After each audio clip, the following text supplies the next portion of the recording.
साल 1943 का अक्टूबर महीना आजाद हिंद फौज के लिए ऐतिहासिक और यादगार रहा, जब नेताजी सुभाष चंद्र बोस इसकी अगुवाई कर रहे थे। कदम कदम बढ़ाए जा, खुशी के गीत गाए जा।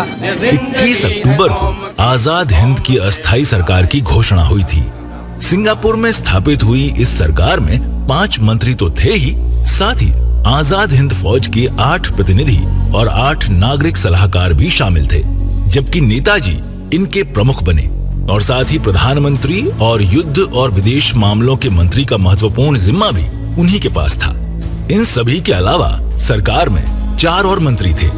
इनमें कैप्टन लक्ष्मी स्वामीनाथन को महिला संगठनों का दायित्व सौंपा गया, जबकि ऐसे अय्यर को प्रचार और प्रसार का, लेफ्टिनेंट कर्नल AC चटर्जी को वित्त महकमे का और AM सहाय को मंत्री पद के समकक्ष सचिव का जिम्मा दिया गया।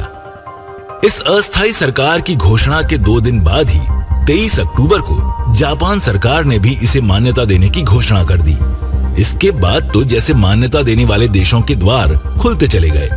Germany, Italy, Croatia, Manchukuo, Nanking, Philippines, Thailand और बर्मा ने भी आजाद हिंद की इस अस्थायी सरकार को अपनी औपचारिक मान्यता दे दी। सिलसिला आगे बढ़ा और 24 अक्टूबर को आजाद हिंद सरकार ने ब्रिटेन और संयुक्त राज्य अमेरिका के खिलाफ युद्ध की घोषणा कर दी। सिंगापुर में तकरीबन 50,000 भारतीयों की एक जोशीली भीड़ के सामने नेताजी सुभाष चंद्र बोस ने कहा था, बहनों और भाइयों, हमने जो आजादी की लड़ाई छेड़ रखी है उसे तब तक जारी रखना होगा जब तक हमें मुकम्मल आजादी हासिल न हो। वहां नेताजी ने जैसे ही लोगों से इस जंग के लिए बलिदान मांगने का आह्वान किया, तभी भीड़ ने उठकर और पूरी गर्मजोशी के साथ जोर जोर से नारे लगाने शुरू कर दिए। चाहे आजाद हिंद सरकार हो या आजाद हिंद फौज, नेताजी ने हमेशा महिलाओं को आगे रखा, उन्हें कई महत्वपूर्ण पदों पर नियुक्त किया और समय समय पर उनकी हौसला अफजाई भी करते रहे। उन्होंने यूरोप से ही आजाद हिंद रेडियो के जरिए अपने विचार लोगों तक पहुंचाए। यही नहीं, इसी साल यानी 1943 में सिंगापुर की सभाओं में दिए गए उनके भाषणों ने लोगों को बहुत प्रभावित किया। नेताजी अपने भाषणों में लैंगिक समानता, सांप्रदायिक सद्भाव और एंग्लो अमेरिकन साम्राज्यवाद के खिलाफ संघर्ष जैसे मुद्दों को प्रमुखता से उठाते थे। उनके विचार आज भी प्रासंगिक और याद करने लायक हैं। 12 जुलाई 1943 को सिंगापुर में नेताजी ने एक ऐसा ही प्रभावशाली भाषण दिया था, जब वे इंडियन इंडिपेंडेंस लीग की महिला वर्ग को संबोधित कर रहे थे। बहनों, आज आपने जिस गर्मजोशी से मेरा स्वागत किया है, उसके लिए मैं आप सभी का दिल से आभारी हूं। और आप सभी जिस जोश से टोकोपेट्सुशी बिल्डिंग के सामने हुई विशाल बैठक में शामिल हुए, उसके लिए भी मैं आप सभी का शुक्रगुजार हूं। बारिश के बावजूद जिस तरह से आप सभी आखिर तक अपनी अपनी सीटों पर डटे रहे, ये देखकर इस बैठक में मौजूद मैं और मेरे साथी बहुत प्रभावित हुए। मैं ये भी जानता हूं कि आप में से कुछ तो अपने बच्चों को भी वहां लेकर पहुंची थी। आप सभी के साहस और उत्साह ने हम सभी को रोमांचित कर दिया है। ये सब देखकर मेरे मन में अब जरा भी शक नहीं है कि यह मिशन जो इतने अच्छे शगुन से शुरू हुआ है, वो अब तेजी से आगे बढ़ेगा। भारत के उत्थान के लिए महिलाएं अपने घरों से निकलकर सार्वजनिक जीवन में बढ़ चढ़कर सक्रियता दिखाने लगी है। ये बदलाव साफ तौर पर देखा जा सकता है। राष्ट्रपिता महात्मा गांधी के नेतृत्व में जब 1921 से कांग्रेस का पुनरुत्थान हुआ, तब हमारी बहनों ने भी न सिर्फ कांग्रेस पार्टी के आंदोलनों में बल्कि सविनय अवज्ञा आंदोलन और कई गुप्त क्रांतिकारी आंदोलनों में भी काफी अच्छी भागीदारी निभाई थी। भारतीय महिलाओं ने राष्ट्रीय आंदोलनों में कई सालों तक पुरुषों के साथ मिलकर हर तरह की चुनौतियों का अदम्य साहस के साथ डटकर सामना किया। इतना ही नहीं, इन महिलाओं ने लोगों को एकजुट करने के लिए गांव गांव जाकर और भूखे प्यासे रहकर सभाएं की और घर घर आजादी का संदेश पहुंचाने का काम किया। जुलूस निकाले। महिलाओं के हौसले इस कदर बुलंद थे कि सरकार की तमाम तरह की रोक के बावजूद भी वो किसी से भी पीछे नहीं रही।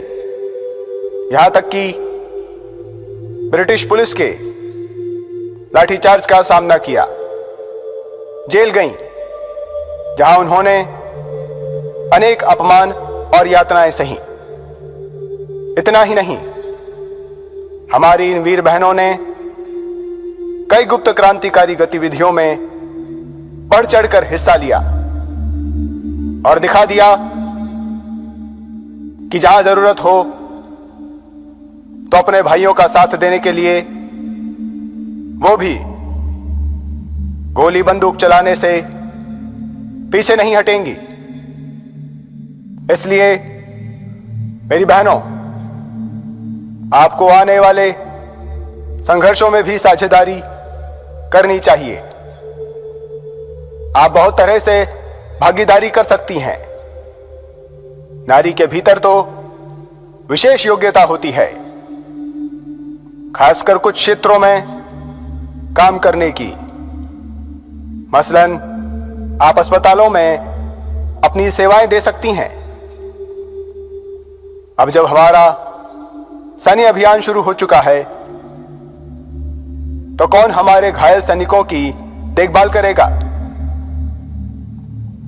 क्या यह शर्मिंदा होने वाली बात नहीं होगी कि हमारी अपनी बहनें हमारे जख्मी सैनिकों की तीमारदारी के लिए आगे नहीं आएगी? यह तो आपके कर्तव्य का महज एक हिस्सा है। आप सैनिकों की भर्ती में भी मदद कर सकती है।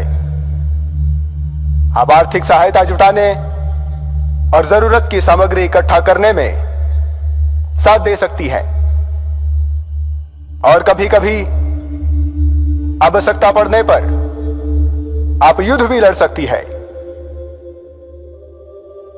और वे लोग जो ये कहते हैं कि स्त्रियां हथियार नहीं उठा सकती, मेरा उनसे एक ही अनुरोध है कि जरा इतिहास के पन्नों में झांकिए। भारत के पहले स्वतंत्रता आंदोलन सन 1857 की क्रांति में किस बहादुरी के साथ झांसी की रानी लड़ी। रानी लक्ष्मीबाई के ही जैसी साहसी महिलाओं की आजादी के इस आखिरी आंदोलन में भी जरूरत है। यह बिल्कुल महत्वपूर्ण नहीं कि आप कितनी बंदूक उठा सकती है या कितने कारतूस दाग सकती है। आपके साथ जुड़ने से और आपकी वीरता से जो जज्बा हम सभी में जागेगा, वह मायने रखता है। आप देखना, सीमाओं पर तैनात ब्रिटिश सेना में मौजूद भारतीय मूल के सैनिक ही नहीं, बल्कि आम लोग जब आपको कांधे पर बंदूक उठाए मार्च करते देखेंगे, तो वे स्वयं ही आगे आएंगे, आपसे हथियार ले लेंगे और आपने जिस संघर्ष का आगाज किया है उसे अंजाम तक ले जाएंगे। मुझे इस पर कोई संदेह नहीं है। इसलिए मैं निश्चित तौर पर कह सकता हूं कि अब वक्त आ गया है कि हर भारतीय स्त्री, पुरुष, लड़का लड़की भारत को आजाद कराने के लिए आगे आए, बलिदान दें। बहनों, आपकी यह उत्साहपूर्ण सक्रियता न सिर्फ देशवासियों को बल्कि मलाया, पूर्वी एशिया और शोनाग में रह रहे प्रवासी भारतीयों को भी प्रेरित करेगी। मुझे पूरा यकीन है कि आपके प्रयासों और युद्ध में भाग लेने की तैयारियों के बारे में सुनकर 38 करोड़ से भी ज्यादा हिंदुस्तानी प्रभावित हुए बिना नहीं रह पाएंगे।